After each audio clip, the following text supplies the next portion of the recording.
The first to speak at dinner was President Truman. Noting the outstanding contribution of the Soviet Union to the defeat of Nazi Germany, Truman offered the first toast to the Supreme Commander-in-Chief of the Armed Forces of the Soviet Union, Stalin. Stalin, in turn, offered a toast to Winston Churchill, who in the grim wartime years had shouldered the burden of leading Britain in the struggle against Hitler's Germany and had successfully coped with his great mission. Quite unexpectedly, Churchill offered a toast to me. I had no option but to toast him in reply. In thanking Churchill for his kindness, I automatically addressed him as comrade. I caught the look of amazement on Molotov's face and was confused for a moment. But I quickly recovered and offered a toast to the comrades in arms, our allies, soldiers, officers and generals of the armies of the anti-fascist coalition who had so brilliantly completed the rout of Nazi Germany. And in this I made no mistake. The following day, when I was in Stalin's apartment, he and all others present kidded me about having so quickly acquired Winston Churchill as a comrade.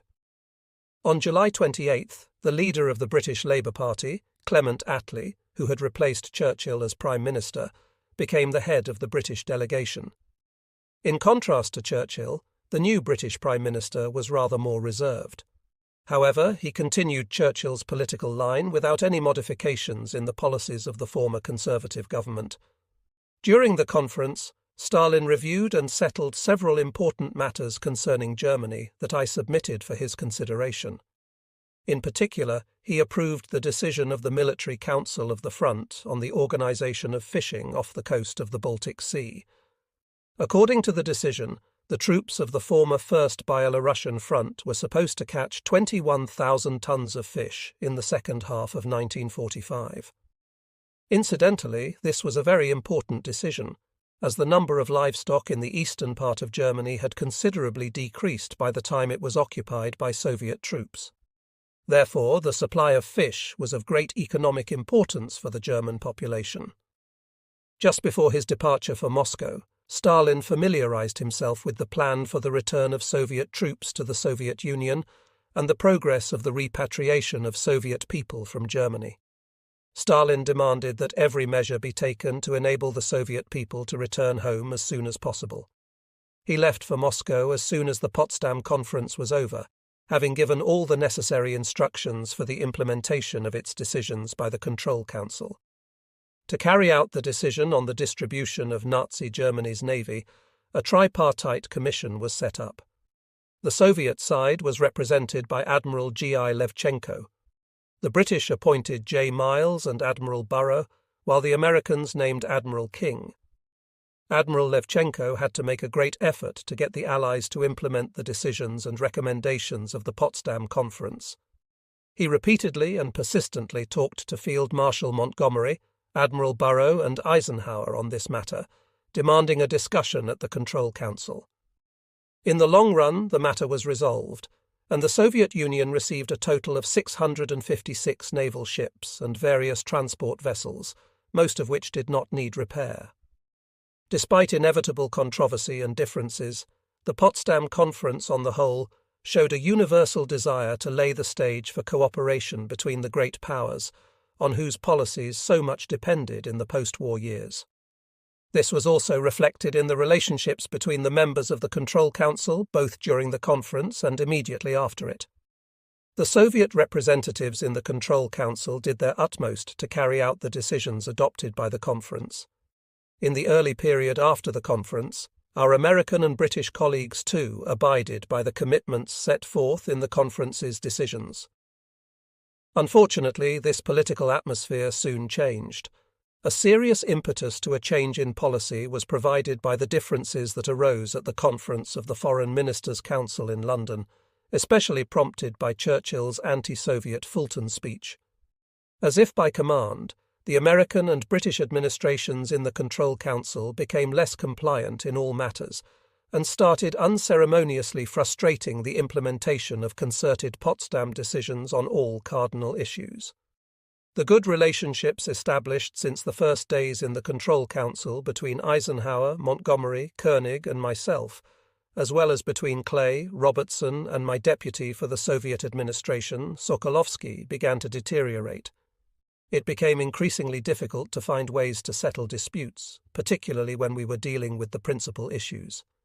These included the elimination of the military and economic potential of German militarism, the disarmament of military units, and the vigorous eradication of fascism and all sorts of Nazi organizations in the British and American zones. One could feel that our Western colleagues had received new instructions stemming from the hostile policies of the imperialist quarters of the United States and Britain towards the Soviet Union.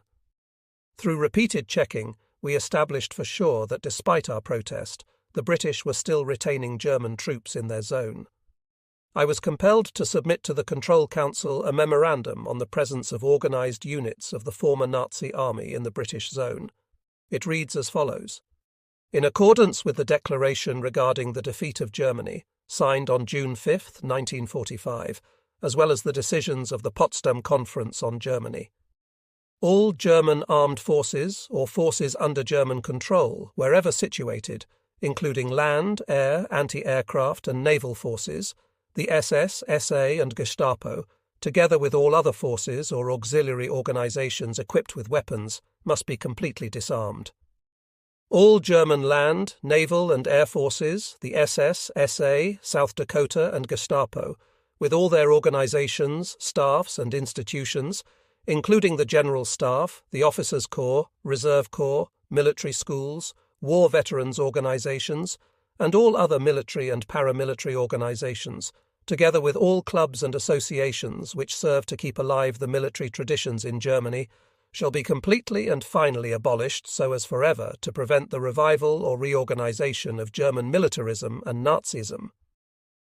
In the meantime, according to data in the possession of the Soviet command and reports carried by the foreign press, German armed forces and German land, naval and air forces still exist in the British zone of occupation in Germany. To this day, there exists a German army group under Müller, renamed Army Group Nord.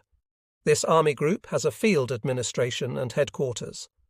The headquarters of the army group includes an operations division, a chief quartermaster's division, a logistics division, an officers division, a motor transport division, and a sanitary service. The Army Group Nord incorporates land, air, and anti-aircraft formations and units. It includes corps groups Stockhausen and Witthof, numbering over 100,000 personnel each. In the British zone of occupation in Germany, 5 German military corps districts with respective administrations and services have been set up. The administrations of the German military corps districts are located in the towns of Hammer, Itzehoe, Neumünster-Rendsburg, Flensburg, and Hamburg. In addition to the German military districts in the British zone of occupation in Germany, 25 district and local German military commandants' offices have been set up in the following towns and points: Pinneberg, Segeberg, Lübeck, Lauenburg, Ittersen, Herkirchen, Beringstadt, Itzehoe, Schleswig, Eckernförde, Husum, Westerland, Wentzburg, Heiber, Marn, Wesselburen, Hanstatt, and Meldorf. German air forces are maintained in the British zone in the form of the 2nd Air District, which includes anti-aircraft formations, units of the 18th Anti-Aircraft Division, bomber squadrons, fighter squadrons, ground attack squadrons, and close reconnaissance groups. The 2nd Air District has headquarters similar to the headquarters of a wartime air army. German armed forces in the British zone of occupation in Germany have over 5 signal regiments and tank units, as well as a network of military hospitals. German naval forces are at present termed the German Trawler Service. This German Trawler Service has headquarters, Coast Guard divisions, and flotillas. Apart from the mentioned German formations, units, and services, there are in the province of Schleswig-Holstein about 1 million German soldiers and officers who have not been placed on a prisoner of war status, and with whom training drills are being conducted. All the above-listed land, naval, and air force units, formations, and services receive all rations and other supplies according to Army norms. The personnel of the above-listed formations, units, and administrations wear insignia and military decorations. The entire personnel are given paid leave.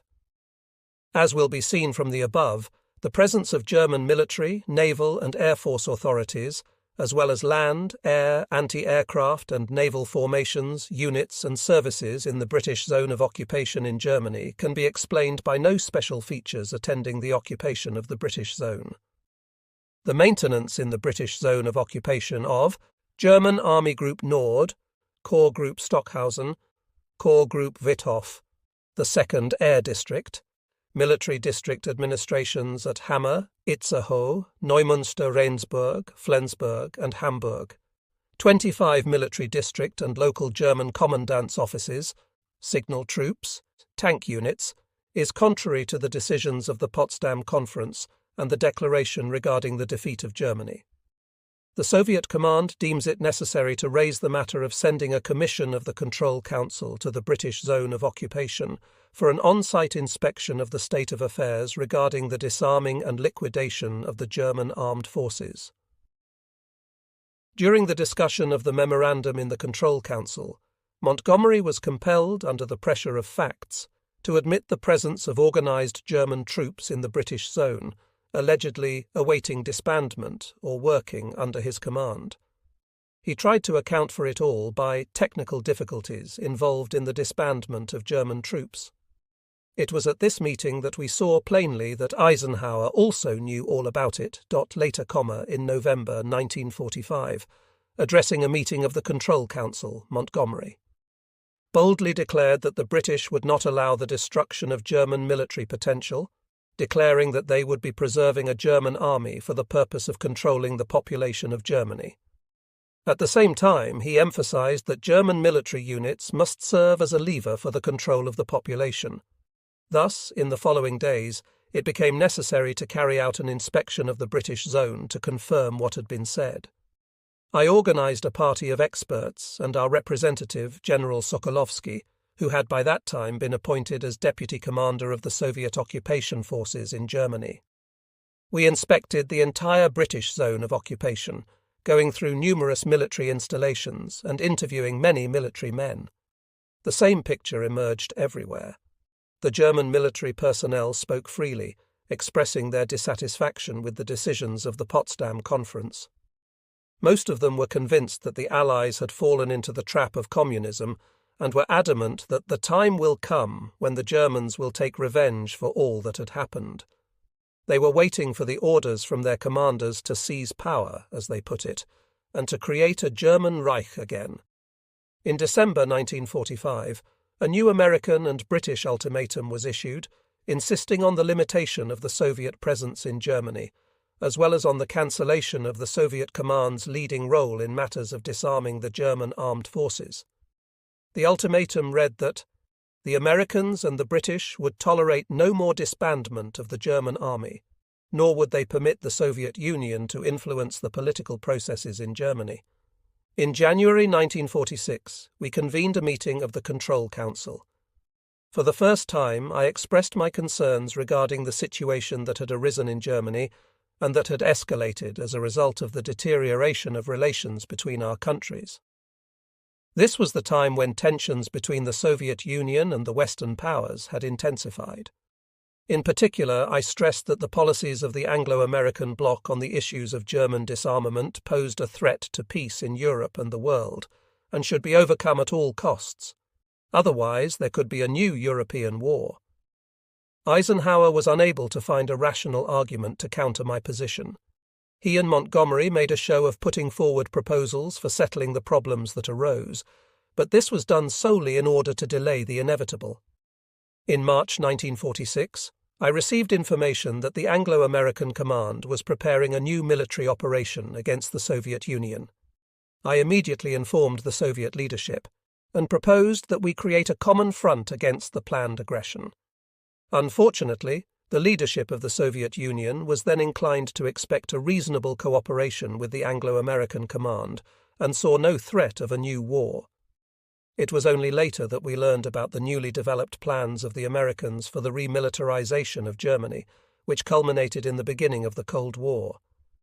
Churchill and Eisenhower sent Air Chief Marshal Arthur Tedder to Moscow to deliver the letter, revealing their anxiety to receive a quick response from the Soviet Union. They hoped that if the Soviet government ordered a swift offensive, it would force Hitler to remove his shock units from the Western Front and move them to the east to fight against the Red Army. It is noteworthy that, true to its Allied commitments, exactly a week later, the Soviet government launched a large-scale offensive along the entire front. This offensive shook the German forces to their very foundations in all strategic directions and forced them to retreat with immense losses to the Oder-Neisse-Moravska-Ostrava line. In the spring, this pressure compelled them to abandon Vienna and the southeastern part of Austria. Recalling that offensive, Eisenhower remarked, "For us, it was a long-awaited minute. We all felt relief, particularly after we had received news that the Soviet offensive was proceeding with great success. We were sure the Germans would now be unable to reinforce their Western Front." Unfortunately, after the war, when surviving Hitlerite generals and some prominent military figures from among the Allies began to flood the book market with their reminiscences, objective assessments of World War II events became increasingly scarce. Distortion of facts and insinuations became frequent occurrences. The most overzealous among them even alleged that it was not the Red Army that had helped the Americans in their battles in the Ardennes, but rather the Americans who had saved the Red Army. We also touched upon the deliveries under the Lend-Lease program. Everything seemed clear in that respect then. Nevertheless, for years after the war, bourgeois historiography has asserted that Allied deliveries of armaments, materials, and foodstuffs played a decisive role in our victory over the enemy. True, the Soviet Union did receive supplies the economy needed urgently: machinery, equipment, materials, fuel, and foodstuffs. For example, over 400,000 vehicles, numerous locomotives, and communication facilities were brought from the United States and Britain. But could all that have had a decisive influence on the course of the war? I have already mentioned that Soviet industry developed on such a scale during the war that it provided the front and rear with everything needed. I see no sense in elaborating on that further. Regarding armaments, it is worth noting that we received approximately 18,000 aircraft and over 11,000 tanks under Lend-Lease from the United States and Britain. This comprised a mere 4% of the total amount of armaments produced by the Soviet people to equip their army during the war. Consequently, there is no ground to claim a decisive role for the deliveries under Lend-Lease. As for the tanks and aircraft supplied by the British and US governments, they, to be frank, did not exhibit high fighting qualities, especially the tanks, which ran on petrol and would burn like torches. Eisenhower displayed great interest in the operations to lift the blockade of Leningrad, as well as the battles of Moscow, Stalingrad, and Berlin. He asked how difficult the situation was physically for me as the front commander during the Battle of Moscow. I replied, "The Battle of Moscow was equally hard for the soldiers and the commander. In the period of particularly bitter fighting from November 16th to December 6th, I never had a chance to sleep for more than 2 hours a day, and even then it was in cat naps. To maintain my strength and ability to work, I had to resort to brief but frequent physical exercises outside in the frost, strong coffee, and sometimes a 20-minute ski run. But when finally the crisis of the Battle of Moscow was over, I fell into such a deep sleep that no one could wake me for a long time. Stalin called me on the phone twice, but he was told, 'Zhukov is asleep, and we are unable to wake him.' Stalin replied, 'Don't wake him until he wakes up himself.' During my sleep, the troops of our Western Front advanced at least 10 to 15 kilometers. It was certainly a pleasant awakening. Upon Eisenhower's arrival in Moscow, Stalin ordered Chief of General Staff Antonov to familiarize him with all the plans of our troops' actions in the Far East. Stalin spoke at length with Eisenhower about the actions of Soviet and Allied forces against Nazi Germany and Japan, pointing out that the Second World War resulted from the extreme short-sightedness of the political leaders of Western imperialist states who connived at the Hitlerites' unbridled military aggression. The war cost the peoples of all combatant nations dearly, particularly the Soviet people, Stalin stated, and it is our duty to do all we can to prevent war in the future. Eisenhower heartily agreed at that time. I met Eisenhower once more at the Geneva Conference of the Heads of Government of the United States, Britain, France, and the Soviet Union in 1955. At that time, he was President of the United States. We met several times and discussed not only the days of war and our country's cooperation in the Control Council, but also the topical problems of coexistence between our two nations and the need to strengthen peace among all peoples. What he said then differed from his remarks in 1945. Eisenhower was firm in expressing and defending the policies of U.S. imperialist circles. As a person and military leader, General Eisenhower enjoyed great authority among the Allied troops he successfully commanded in World War II. He could have done a great deal to bring about an easing of international tension in the post-war period, particularly to prevent aggression in Vietnam. Unfortunately, he did nothing to achieve this end. Moreover, he supported the aggression. After the war, progressive-minded people hoped that the great powers of the world would learn the lessons of history, that Germany would develop on a democratic basis, and that German militarism and fascism would be uprooted. However, this only occurred in Eastern Germany, where the German Democratic Republic later emerged.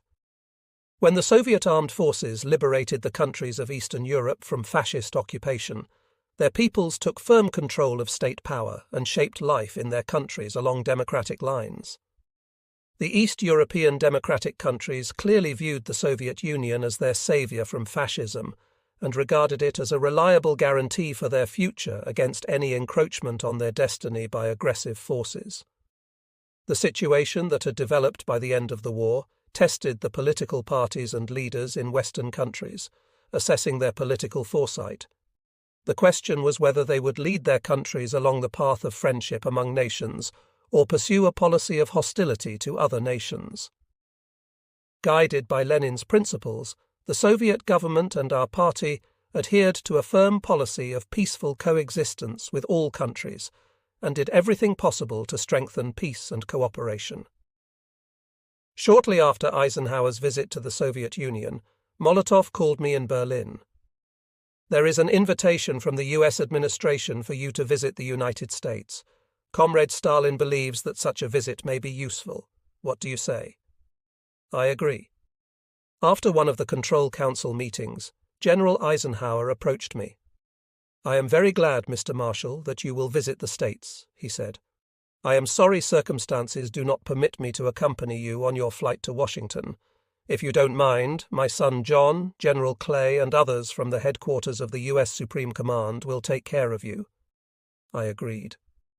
"As your pilots are not familiar with the flight conditions across the ocean and in the States," Eisenhower added, "I suggest you use my personal plane, the Fortress." I thanked General Eisenhower and reported our discussion to Stalin. Stalin replied, "Well, get ready." Regrettably, just before the flight, I fell ill. I had to call Stalin again to say, "I can't go in such a state. Will you get in touch with U.S. Ambassador Smith and tell him that the flight will have to be cancelled because of my poor health?" Upon returning to Berlin, I resumed work at the Control Council. Vladimir Semyonovich Semyonov, then political advisor to the Commander-in-Chief of the Soviet Military Administration in Germany, and now USSR Deputy Foreign Minister, greatly assisted me in addressing problems related to democratic reforms in the Soviet zone. We worked together in the Control Council on the implementation of the Potsdam Agreements concerning all of Germany. Our team, comprising officers, generals, and other comrades assigned by the government to the Soviet military administration under General Sokolovsky, accomplished a good job in the Control Council. They were not only burdened with their responsibilities in the Council, but also had to organize the entire social, production, and governmental activities in the eastern part of Germany. We began our effort to unite the progressive forces among the German people in the Soviet occupation zone and enhance their activity by issuing Order No. 2 on June 10, 1945, which I have mentioned before. Given the importance of this order, I will cite it here in somewhat abridged form. Order No. 2, June 10, 1945, Berlin. On May 2nd of this year, Berlin was taken by Soviet forces. Nazi armies defending Berlin surrendered, and a few days later Germany signed the Act on Unconditional Military Surrender. The governments of the Union of Soviet Socialist Republics, the United States of America, Great Britain, and France published the declaration regarding the defeat of Germany and the assumption by the governments of the aforementioned powers of supreme authority in all the territory of Germany. From the moment the Soviet forces took Berlin, strict order was established in the territory of the Soviet occupation zone in Germany. Local bodies of self-government were set up, and the necessary conditions were created for the free social and political activity of the German population. In view of the above, I give the following order. 1. To allow the formation and activity of all anti-fascist parties in the Soviet occupation zone in Germany, aimed at eradicating the vestiges of Nazism and consolidating the principles of democracy and civil freedoms in Germany. 2. To grant the working population in the Soviet occupation zone the right to associate into free trade unions and organizations to protect their interests and rights. Professional organizations and associations will have the right to conclude collective agreements with entrepreneurs, organize insurance offices, and establish cultural, educational, and other institutions. 3. To repeal all Nazi legislation and decrees, orders, directives, and instructions against the activity of anti-fascist political parties and free trade unions, directed against democratic freedoms, civil rights, and the interests of the German people. Commander-in-Chief of the Soviet Military Administration in Germany, Marshal of the Soviet Union, G. Zhukov, Chief of Staff of the Soviet Military Administration in Germany, Colonel General V. Kurasov. As I have previously mentioned in this book, an important part of organizing life in Germany along democratic lines was played by German communist organizations, which soon rallied workers and progressive-minded people in eastern Germany. Guided by humane objectives, the Soviet government continued to show great concern for the population during this time of trials for the German people, particularly for the Berliners, whose plight was especially desperate. When Berlin was taken by our troops, its population numbered no more than 1 million. Within a week, it grew to over 2 million, and by the second half of May, around 3 million. The population continued to grow because many more kept coming in from other parts of Germany. Extremely active in eliminating the aftermath of the war in Berlin were German workers and technical personnel. They stayed at their jobs days and nights on end, conscientiously doing their work. Considerable assistance was rendered to the Soviet commandant's offices by the aid groups made up of German anti-fascists. They took part in all activities, including keeping public order, distributing ration cards among the population, controlling food distribution, and guarding factories, plants, the city's major utilities and services, and property. On June 11th, the Central Committee of the Communist Party of Germany issued a program appealing to the German people. This document of exceptional historical importance proposed a program for the creation of an anti-fascist democratic Germany. The German people were granted the right to build their own way of life on a democratic foundation. In the very first few months after the end of the war, the democratic bodies of self-government in Berlin, as well as in the Soviet occupation zone, implemented a number of socio-economic transformations under the supervision of the Communist Party of Germany and with assistance from the Soviet command. A democratic land reform was carried out, granting land to almost 1 million German working people. The big capitalist monopolies were abolished, and the associations of entrepreneurs were disbanded. Former Nazis were removed from top posts in various spheres of the city's economic, social, and cultural life. An 8-hour working day was introduced in factories, and a unified system of leaves for workers was established. I recall how the CPSU Central Committee closely monitored these vital processes, with specific knowledge of the living conditions of the German working people. Many valuable pieces of advice regarding key trends in this effort came from Stalin himself, who regarded these questions from the perspective of the international working class movement and the efforts to strengthen peace and security in Europe. By the time the troops and authorities of the USA, Great Britain, and France arrived in Berlin, the life of the population in the city had, for the most part, been normalized, and all the prerequisites for further development had been created. Order number 17 of the Commander-in-Chief of the Soviet Military Administration, dated July 27, 1945, testifies to our measures to facilitate the economic development of the Soviet occupation zone. This order demonstrates that even at that time, in the early post-war months, attention was paid to the work of the bodies managing the main branches of the national economy, culture, and health services. It was ordered that, by August 10, 1945, the following German central departments should be formed on the territory of the Soviet occupation zone: Transport, for the management and control of the boards of the railways and waterways; Communications, to supervise the work of the post office, telegraph and telephone; Fuel industry, to manage the operation of all enterprises in the coal industry, including coal mines, open-cast pits, briquette factories, and plants producing liquid fuel and gas, as well as dealing with internal sales of the output of these enterprises; Trade and supplies, to control and organize the operation of trading and procuring firms, institutions, and enterprises, to ensure the procurement of farm produce, its processing and storage, registration of goods, provision for the population, and promotion of trade; Industrial, to manage the restoration, launching, and exploitation of all industrial enterprises;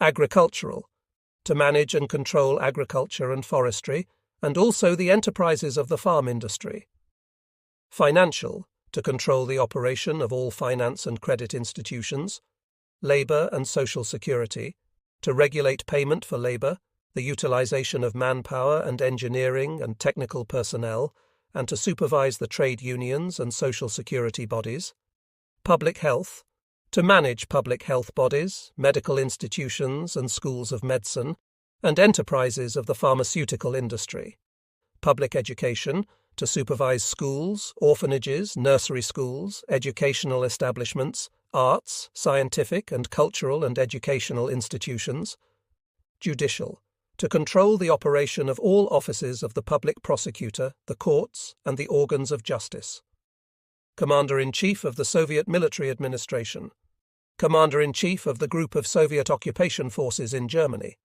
Marshal of the Soviet Union G. Zhukov; Member of the Military Council of the Soviet Military Administration in Germany; Chief of Staff of the Soviet Military Administration in Germany; Lieutenant General F. Bokov; Colonel General V. Kurasov. I must say that our measures to develop democratic tendencies, the economy, culture, and maintaining order in the Soviet occupation zone were enthusiastically welcomed by the German people. Subsequently, we continued to implement measures to preserve all the national and state values for the German people. Thus, Order number 124 was issued on October 30, 1945, which stated the following: For the purpose of preventing misappropriation and abuse of property belonging formally to Hitlerite state and military institutions, societies, clubs, and associations banned and dissolved by the Soviet Military Command, and also for the more rational utilization of this property for the needs of the local population, I hereby order that 1. Subject to sequestration is property within the territory occupied by the Red Army in Germany and belonging to a. the German state and its central and local bodies; b. people who held posts in the National Socialist Party, its leading members and prominent supporters; c. German military institutions and organizations; d. societies, clubs, and associations banned and dissolved by the Soviet Military Command; e. the governments and subjects, physical and juridical persons, of the countries that fought in the war on the side of Germany; f. persons mentioned by the Soviet Military Command in special lists or otherwise designated. 2. Property without an owner in the territory of Germany occupied by the Red Army should be placed in the temporary charge of the Soviet Military Administration. 3. All German institutions, organizations, firms, enterprises, and all private persons who currently possess property or information on such property are obliged to submit an account of this property in writing to the local bodies of self-government, Stadtverwaltung, Bezirksverwaltung, Kreisverwaltung, not later than 15 days from the date this order is issued. The statement should contain the following details: the nature of the property, its precise location, to whom it belongs, and a description of its state on the day the statement is submitted. The local organs of self-government, on the basis of the statements and materials received on the property directly under consideration, will compile a general list of property subject to sequestration or temporary supervision, and this list is to be presented to the relevant military commandant not later than November 20th, 1945. 7. Not later than December 25th, 1945, the Chief of the Economic Board of the Soviet Military Administration in Germany, Major General Shabalin, is to present to me proposals regarding the manner in which this property proclaimed confiscated or under temporary supervision is to be used in the future. 8. I hereby warn all institutions, organizations, firms and enterprises, and all private persons which or who have in their possession the property listed in points 1 and 2 of this order, that they bear full responsibility for its safety and its uninterrupted exploitation in accordance with its economic purpose. Any deals regarding this property carried out without the approval of the Soviet military administration are declared invalid. Commander-in-Chief of the Soviet Military Administration, Commander-in-Chief of the Group of Soviet Occupation Forces in Germany. Marshal of the Soviet Union G. Zhukov, Member of the Military Council of the Soviet Military Administration in Germany. Deputy Chief of Staff of the Soviet Military Administration in Germany, Lieutenant General F. Bokov, Lieutenant General M. Dratvin. The Soviet people never forgot the revolutionary merits of the German working class and German progressive intellectuals, nor the great merits of the Communist Party of Germany and its leader Ernst Thälmann, who perished in the Nazi dungeons at the close of the war. Our party and government deemed it their duty to extend a hand of fraternal assistance to the German people. In all towns and villages, the German command had left behind thousands of wounded soldiers and officers. In Berlin and its environs alone, there were more than 200,000 wounded soldiers of the German army. Our medical personnel and the Soviet command showed a truly humane attitude toward these wounded ex-enemies and organized their treatment on an equal footing with Soviet soldiers. One day, as I was walking down the Unter den Linden with a group of officers, an accompanying officer from the Berlin Commandant's office pointed out a building in fairly good condition that now housed a hospital for Germans. We decided to go in. The first thing that struck me was that most of the wounded were teenagers, almost children, between 15 and 17 years old. They turned out to be Volkssturm soldiers from various detachments formed in Berlin in early April. I asked what had made them join the Volkssturm detachments at a time when Germany was already in a hopeless state. Eyes lowered, the boys were silent. Then one of them said, "We had no way out but to take up arms and join in defense of Berlin. Those who didn't want to go were taken away to the Gestapo, and no one ever returned from there." Then we learned that several of the wounded, the older ones, had fought at Moscow in November 1941. I told them I had also fought at Moscow. One wounded soldier remarked, "It is better not to recall the tragedy that befell the German troops there. In our regiment over there, no more than 120 were left out of 1,500 men, and even those were brought to the rear area." "And where did your regiment see action?" I asked. "At Volokolamsk," the wounded man replied.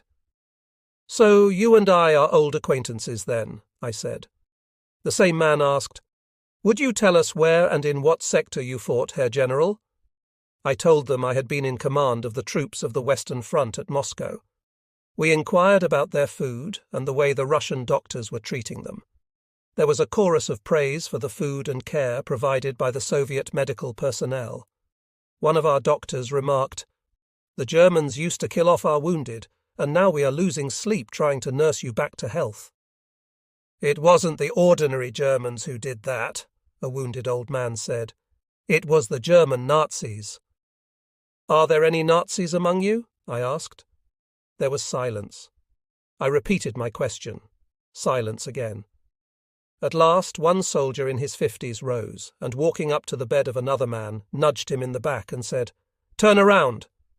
The man turned over reluctantly. Get up and tell them you are a Nazi." As we were leaving the hospital, the wounded Germans asked to be left in the care of Soviet doctors and nurses. In the first post-war days and months, we frequently met the German communist leaders Wilhelm Pieck, Walter Ulbricht, and their closest associates. With great sorrow, they spoke of the terrible losses sustained by the Communist Party, the best of the workers, and progressive-minded intellectuals. They were deeply concerned about the plight of the German working people. At the request of the German Communist Party, the Soviet government fixed higher food rations for the Berliners. Thus, the Soviet people acted after rooting fascism. And what were Hitler's plans for the Soviet people?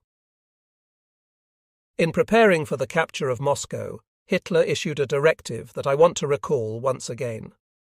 The city must be encircled so that not a single Russian soldier, not a single inhabitant, man, woman, or child, can escape. Every attempt to leave is to be suppressed by force. The necessary preparations must be carried out so that Moscow and its suburbs are flooded with water with the help of immense installations. The site of what is today Moscow must become a sea, which will forever conceal the capital of the Russian people from the civilized world. No better fate lay in store for Leningrad. In the case of all other towns, said Hitler, the rule should hold that prior to their occupation they should be reduced to ruins by artillery fire and by air raids. Such was the extent of barbarism which no normal person can fathom.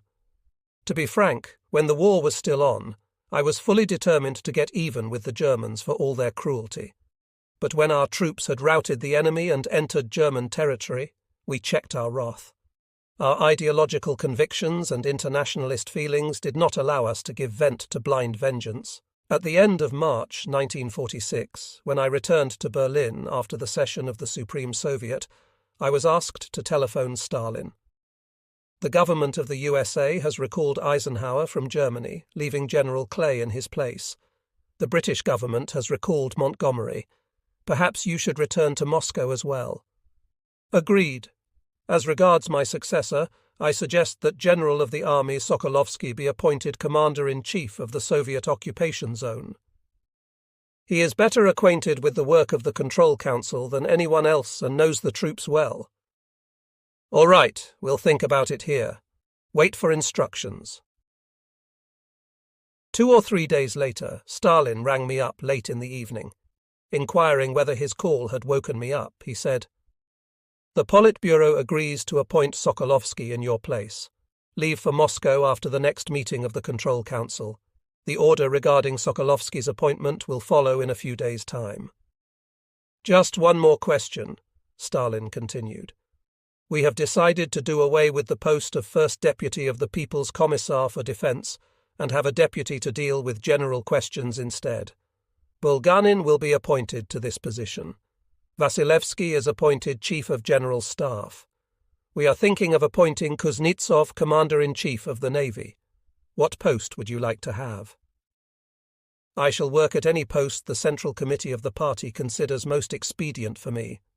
I think you should be in charge of the land forces. We think that a Commander-in-Chief should be at the head of them. Do you have any objections?" "No," I replied. "All right. Come back to Moscow and work out the operational duties and rights of the top-ranking officers of the People's Commissariat for Defense, together with Bulganin and Vasilevsky." I returned to the Soviet Union in April 1946. The last time I was in the German Democratic Republic was in 1957. When visiting many towns, institutions, and enterprises of the new democratic Germany, familiarizing myself with the remarkable achievements of the German people, I saw with my own eyes that all that had been done by the Soviet government and party in Germany was correct and had yielded beneficial results for both the German working people and for friendship between our peoples, as well as the defense capability of the socialist countries. I spent a long time thinking about how to finish this book and what kind of ending it should have. I must admit that for me, a military man, it was no easy matter to sit down at a desk and write a book. The ending of Reminiscences and Reflections sums up the whole of my life. My life, like that of any other person, was marked by joys, sorrows, and losses. When a person of my age looks back, he inevitably tends to see everything in its place, discerning what was most important and what was not worthy of attention. For me, the most important thing in my life was my service to my country and to my own people. And I can say with a clear conscience that I did everything I possibly could to fulfill my duty. The writing of this book was perhaps one of the last things that I considered it my duty to do. The days of my greatest joys coincided with joyful moments for my homeland. The anxiety of my motherland, along with its losses and griefs, always affected me more than my own. I have lived my life with the awareness that I am being of use to the people, and this is most important in anyone's life. With every passing year, we draw further and further away from those years of war. A new generation of people has grown up. For them, war only means our reminiscences of it. The number of us who took part in those historic events is dwindling fast. But I am convinced that time cannot cause the greatness of all that we experienced during the war to fade. Those were extraordinarily difficult, but also truly glorious years. Once a person has undergone great trials and emerged victorious, he draws strength from this victory throughout his life. This is just as true for an entire people. Our victory in the war against fascism, to use lofty words, was the star-lit hour in the life of the Soviet people. In those years, we became even more tempered and amassed huge moral capital.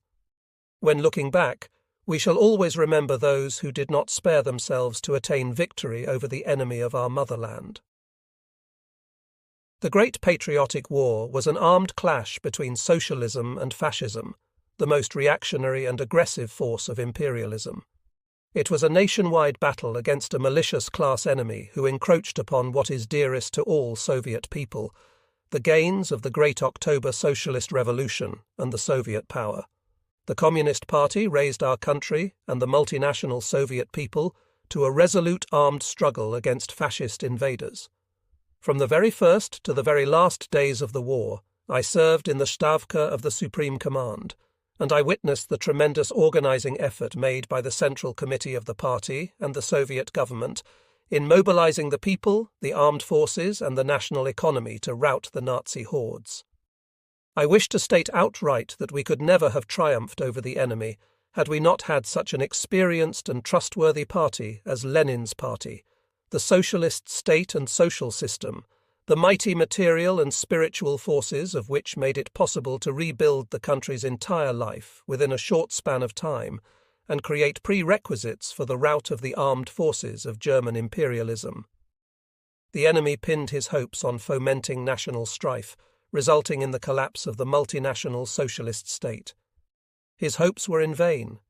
The peoples of the Soviet Union heroically fought on the fronts and worked selflessly for the defense of their socialist homeland, in the name of victory over the pernicious enemy, showing unprecedented staunchness and courage. The historic victory won by the entire Soviet people in the Patriotic War vividly demonstrated the advantages of the socialist social system and the great viability and invincibility of the USSR. Under the impact of the Soviet way of life and the great educational work done by the Communist Party, the new man has been moulded, ideologically convinced of the righteousness of his cause and deeply aware of his personal responsibility for the destiny of his country. Wherever the Soviet man found himself, on the front lines, in the rear, behind enemy lines, or in fascist prison camps, he did his utmost to bring closer the hour of victory. No one shall succeed in belittling the significance of the military and labour feat that the Soviet people performed in the Great Patriotic War. I have dedicated this book to the Soviet soldier. It is with his will, his valour and his blood that victory over the powerful enemy was gained. The Soviet soldier knew how to face mortal danger and displayed great valour and heroism. There is no limit to the greatness of his exploits in the name of his motherland, nor is there a limit to the greatness of his labour feat in the post-war years. Hardly was the war over when millions of Soviet soldiers found themselves on the front again, a working front. They had to restore the war-ravaged economy and raise towns and villages from the ruins.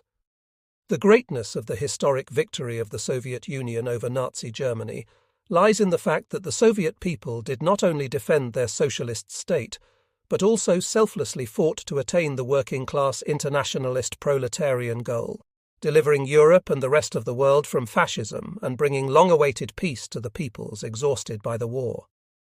As a result of the victory of the Soviet armed forces over German fascism and Japanese militarism, the progressive peoples of a number of European and Asian countries rallied under the banners of Marxism-Leninism, smashed the reactionary forces in their countries, and formed socialist states.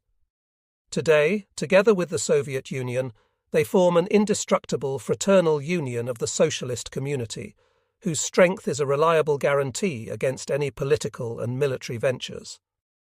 The Soviet people have not forgotten the contribution made to the victory over the common enemy by the other members of the anti-Hitler coalition. Our army and our people remember and think highly of the courage and valour displayed by the resistance fighters. The USSR was the recipient of the main blow dealt by the Nazi German invaders during the Second World War. The Soviet Union withstood this blow and then crushed the Nazi war machine. This victory cost the Soviet people many millions of human lives, and this is why they remember well the sacrifices made during the last war and are well aware of the price of peace. We speak out as convinced opponents of solving disputes among states by military means because we know all too well the catastrophic consequences that a Third World War would bring to our planet. We proceed from the fundamental interests of all the peoples on the planet, and also from a profound awareness that it is precisely in peacetime that the advantages of that social system, of that way of life, and of that policy, the foundations of which were laid by the Great October Socialist Revolution, can be realized to the fullest extent. Soviet foreign policy, like its home policy, actively influences social transformations in the world, as it aims at eradicating such social evils as war and imperialist interference in the affairs of other peoples within the framework of international relations. All our politics and propaganda, however, Lenin stressed, are directed towards putting an end to war and in no way towards driving nations to war. The Soviet state was born with the word peace on its lips. At that time, there were people who tried to interpret our appeal for peace as a sign of weakness. Military intervention, the sparking off of the Civil War, blockade and starvation, this is how the old world responded to the emergence of the first socialist state. More than half a century has passed since that time. Radical changes have occurred in the world. The world system of socialism has taken shape, and the foundations of colonialism have been undermined. Our country has matured and grown strong. Today, even our out-and-out enemies do not dare to call the USSR a weak power. But just as in the very first days of the Soviet government's existence, the struggle for peace remains the core of our foreign policy. The tremendous sacrifices made by our people during the Great Patriotic War were not in vain. As a result of the victory, a new correlation of forces was created in the world, whereby it is no longer as easy as it was for the reactionary imperialist circles to unleash a new worldwide conflict. At each stage in historical development, the Communist Party solicitously works out a program for its foreign policy activity in accordance with the changing international situation. This program is called upon to ensure the peaceful construction of our state of the whole people, to assist in the successful promotion of the world revolutionary process, and to strengthen the base of the struggle for peace and social progress for all peoples. The peace program was worked out by combined effort at the 24th Congress of the Communist Party of the Soviet Union. This program singles out decisive and pressing key international problems, which are of principal importance for the fate of the world. The program put forward by the Communist Party of the Soviet Union presupposes a precisely defined, well-thought-out, logically coordinated system of actions. It is a well-prepared frontal offensive in the main directions of world politics today for the benefit of peace and the security of nations.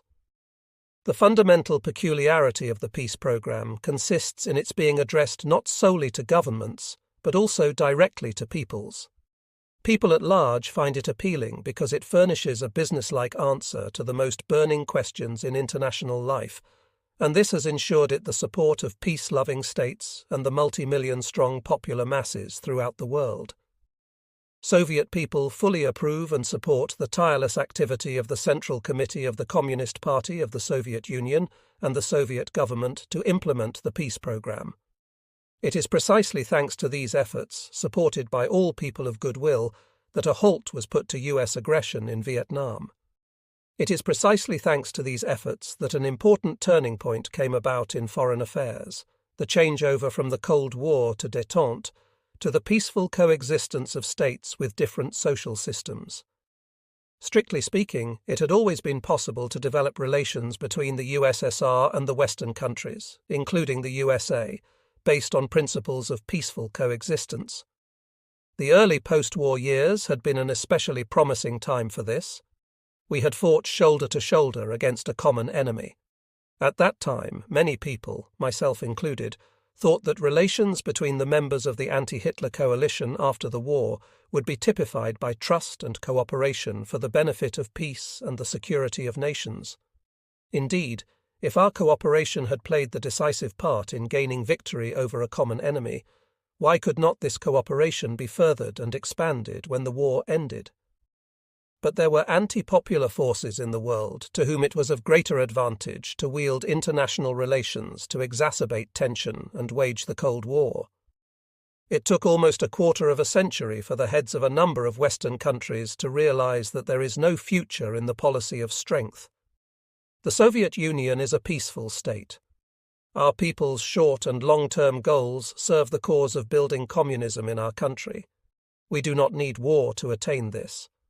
But to protect and safeguard the Soviet people's peaceful labor, we must study our military experience in defending the socialist motherland and make use of what will help us ensure the country's defenses in the most effective way. We should never forget that as long as imperialism persists, the threat of another world war lingers on. I would like young people to read this book through particularly carefully. We, the older generation, are well aware of what helped us withstand that onslaught of colossal force. But young people still have to understand it. I should like to tell the young reader once more that we would have been simpletons if we had not backed up our efforts to champion peace with our readiness to defend our motherland, our social system, and our ideals. The gunpowder should, according to the saying, constantly be kept dry. But now it is not us who have given all we could in past battles, but the new, younger generation who are the hope of the people. My message to you, young people, is always be vigilant. A day's delay in the last war cost us very dearly. Now, if a crisis does occur, it may be seconds that count. What would I wish to see you be like, defenders of our motherland? I would like to see you knowing what you are doing and with powers of endurance. Today, the army is equipped with extremely sophisticated technology. It is much more difficult to master it than when I was young. At that time, things were much simpler. Every age sets soldiers various tasks of its own. The latest technology is for people with comprehensive training and a good education, so get down to your studies. I would also appeal to young people to have a solicitous attitude to all that is connected with the Great Patriotic War. It is a must to study military experience, collect documents, set up museums, erect monuments, and never forget memorable dates and glorious names. But it is particularly important to remember that there are still former soldiers living amongst you. Show concern for them. I have seen soldiers going into the attack many times. It is no easy matter to stand upright when death-bearing metal is raining down upon you. But they did get up. Though many of them had hardly had time to taste of life, only 19 or 20 years old, in the very best age with their whole lives ahead of them. But all they had before them frequently was a German trench ejecting machine gun fire. Of course, they experienced the joy of victory in battle as well, the camaraderie, helping each other out on the battlefield, and the feeling of satisfaction they gained from the awareness that they were performing the holy mission of defending their homeland. At that time, the Soviet soldier went through ordeals, but today the old wound is making itself felt, and his health is playing up. But the old front-line soldier would not dream of complaining to you, for that is not his manner. You yourselves must be attentive to him. Do not hurt his pride, but have a sympathetic and respectful attitude towards him. That is very little to pay for all he did for you in 1941, 1942, 1943, 1944, and 1945. Having written this, I wonder whether I am finishing this book with trifles. But now I have put that thought out of my mind. These are not trifles. During the war, the order of things was severe. No matter how difficult it was, the wounded were removed by all means from the range of fire. This was not only a demonstration of the concern to save human life. Those going into battle placed their faith in this, for they knew that whatever happened, their comrades would not leave them. The remembrance of those who perished and a considerate attitude towards war invalids helped to keep up this high code of morals. I see that my conclusion has turned into a talk with young people. Let it be so. It is young people who will have to further our cause. It is very important that they should learn from our mistakes and our successes. It is no simple science to learn to win, but he who learns, who strives for victory, and who fights for a cause in the rightness of which he believes is always victorious. I have been convinced of that in the many lessons I have learned in my own life. I began this book by telling you about my childhood, and now, when summing up my life, I recall my boyhood again. What would life have been like if the October Revolution had not happened? The revolution offered me the opportunity to live a completely different way of life, a vivid, interesting life full of exciting experiences and important deeds. I have always felt that I am needed by the people, that I am continuously in their debt, and that, if one reflects on the sense of human living, is the main thing. My life is but a small example of the life of the Soviet people. When I go through all the landmarks in my life, I consider most important that moment from which we all begin to take our readings, namely, the revolution. The revolution furnished everyone with the opportunity to try his strength, to seek for his own self, and to acknowledge himself as part of the creative might of the people. And when the hour came to defend this all-important achievement, we knew what we were fighting for. A nation in which the majority of the workers and peasants realize, feel, and see that they are fighting for their own Soviet power, for the rule of the working people, for the cause, whose victory will ensure them and their children all the benefits of culture, of all that has been created by human labor. Such a nation can never be vanquished. I could find no better words than these uttered by Lenin to finish this book. Before 1940, I had not met Stalin personally. I judged him only on the basis of the press and the stories of those who had come into contact with him. Disregarding the Marxist-Leninist precept that only the people make history, from the beginning of the 1930s, Stalin began to ignore the party's Central Committee, CC. He relied on the Politburo, on the obedient performers he had selected, and on the party. Unquestioningly, they implemented Stalin's instructions, glorifying him as the great leader of the party and the people, often skipping Lenin's name altogether. Thus began the personality cult that took on gigantic proportions in the years that followed.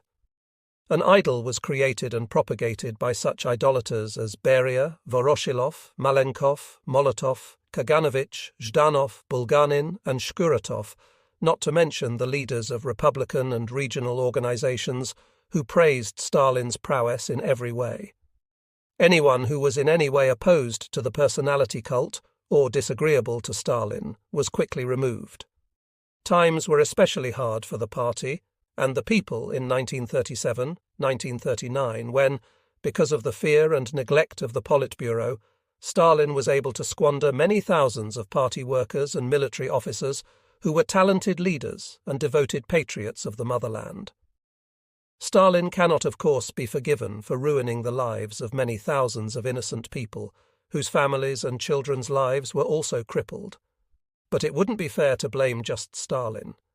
Surely the other members of the then Politburo, as well as Stalin, were aware of the anti-party bacchanalia being perpetrated, especially by the NKVD, in every corner of our country. At the CC plenum in June 1957, when the activities of Molotov, Kaganovich, Malenkov, and others were discussed, I publicized some of the lists that were given to Stalin by Yezhov and other NKVD officials. All the listed people were shot without trial, with the approval of Stalin, Molotov, Voroshilov, and Kaganovich. Terrified by the idea of a big military political plot, Stalin, as well as his Politburo entourage, didn't bother to talk or listen to any of those arrested, to understand by what means confessions of their hostile activities were obtained. Animal fear, acute suspiciousness, and Stalin's claim that during the construction of socialism, the class struggle sharpened. They all did their dirty work. Particularly serious complications arose when foreign intelligence infiltrated the organs of state security. Its agents spread false stories about the alleged anti-Soviet activities of our people that incited irreparable damage to our motherland and to the defense of our country. I got to know Stalin closely in 1941-1946, and I often met him when I was Chief of the General Staff, a commander of fronts, Deputy Supreme Commander, and Chief of the Occupation Forces in Germany. I tried to study Stalin thoroughly, but it was very difficult to understand him. He spoke very little and formed his thoughts in short sentences. It seemed to me that Stalin was not organically connected to the people, to their work activities, their conditions of life, their thoughts, and their worries. He learned about them from Politburo and Secretariat reports, and since things were presented to Stalin in an embroidered manner, he didn't know the true state of affairs in the country or in the life of the people. To be fair to Stalin, he never made rushed decisions. Usually the questions to be solved were handed to Gosplan, the state planning agency, or to a representative commission headed by a member of the Politburo for detailed examination. Feeling his weakness in the organization of operations, and also under the influence of major setbacks in the south of the country in 1942, Stalin offered me the post of Deputy Supreme Commander. Initially I refused this offer, referring to my character and the fact that it would be difficult for us to work together, but Stalin said, "The situation threatens mortal danger to the country. The motherland has to be saved from the enemy by any means, by any sacrifice. As to our characters, let's surrender them to the interests of our motherland." I said that I was always ready to serve my country. From that moment, it should be noted, Stalin hardly ever made any decisions concerning the organization of operations without consulting me. For most of the war, I enjoyed his favor and trust, and this helped me to successfully organize and carry out operations. Near the end of the war, more precisely after the Kursk battle, Stalin's understanding of military affairs wasn't bad. However, if major operations were successful, Stalin liked to put himself to the fore and overshadow their organizers, achieving this by the following method. When the successful outcome of an operation became known, he would call the commanders and staff of the fronts, army commanders, and sometimes corps commanders, and, using the latest data on the situation put together by the General Staff, ask them about the development of the operation, offer advice, express interest in their needs, and make promises, creating the impression that their supreme commander was vigilantly at his post, with the reins of an operation firmly in his hands. He did this over our heads, and Vasilevsky and I only found out from front commanders about these phone calls of the supreme commander. When the enemy was driven out of our motherland and operations transferred to Poland, East Prussia, and Czechoslovakia, Stalin abolished the institution of Stavka representatives, who until then had coordinated the actions of fronts, and ordered the switch of the management of all fronts directly to Stavka. Vasilevsky and I were ordered to command Fronts Me to replace Rokossovsky at the 1st Belarusian, and Vasilevsky to the 3rd Belarusian to replace General Chernyakovsky, who had been killed in action. The calculation was obvious.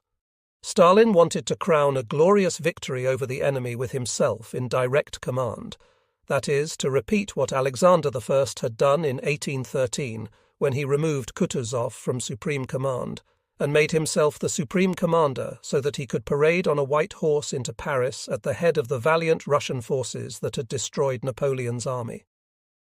One day in the autumn of 1944, Stalin said to me privately, "The 1st Belarusian front is on the Berlin direction.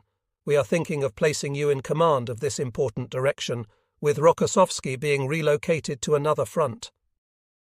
I replied that I was ready to head any front, but felt that Rokossovsky would take offense if he was removed from the 1st Belarusian. Stalin said, "You are more experienced and you will stay as my deputy. Regarding offence, we are not pretty maidens. I will talk to Rokossovsky at once." Poskribyshev, Stalin's secretary, connected Stalin with Rokossovsky immediately. After telling Rokossovsky of his decision, Stalin asked him if he objected to being moved to the 2nd Belarusian. Rokossovsky asked to stay with the 1st Belarusian, but Stalin said, "It can't be done. We have decided to put Zhukov on the main direction, and you have to move to the 2nd Belarusian." Stalin had an ulterior motive. From this moment, the warm, comradely friendship between me and Rokossovsky that had existed for many years was no more. The closer the end of the war came, the more Stalin played games with his marshals, with front commanders and deputies, often making them go head-to-head, sowing differences or creating jealousy, pushing people to seek glory on an unhealthy basis. Unfortunately, some commanders, disregarding comradely friendship, violated rudimentary decency and pursued their career goals, using Stalin's weakness, stoking his disloyalty to those he had relied on during the gravest years of the war. Such people whispered tales to Stalin, trying to show their persona in an appealing light. Marshal Iskonev was especially engaged in these activities. Starting from the Kursk battle, when the enemy could no longer resist the blows of our army, Konev, like no other commander, diligently fawned in front of Stalin, praising his own heroic actions during the conduct of operations, at the same time compromising the actions of neighbouring commanders. I remember the Korsun-Shevchenkovsk operation, which involved the 1st Ukrainian Front commanded by N.F. Vatutin and the 2nd Ukrainian Front under Konev. I was coordinating the two fronts' actions, and the operation was going well. Vatutin's army was performing better, but at the end of the operation, in a snowstorm, the remains of the surrounded enemy broke through the lines of Vatutin's army. Stalin rang me immediately and asked in an agitated tone, "Are you aware the enemy has broken through Vatutin's front and escaped encirclement in the Korsun-Shevchenkovsk region?" I replied, "No, I am not. I think it doesn't correspond with the real situation." Stalin scolded me and said that Konev had rung him and told him about the breakthrough. Then he said, "I am thinking of passing the completion of the operation to Konev, and you and Vatutin had better concentrate your attention on the external front and the preparation of the Proskhorovsk-Chernovitsk operation." I replied to Stalin that to finish the operation required not more than 3 days, and that the main role in the Korsun-Shevchenkovsk operation had been played by the 1st Ukrainian Front and Vatutin, and his soldiers would be offended if their efforts were not acknowledged. Stalin put down the phone, terminating our talk, and in 2 hours there was a directive issued regarding the transfer of the finishing of the operation to liquidate the encircled enemy forces. Did the situation demand this? No, it did not. It was necessary in order for Stalin to deepen the wedge between Konev, Vatutin, and myself. Konev played an unseemly part in this.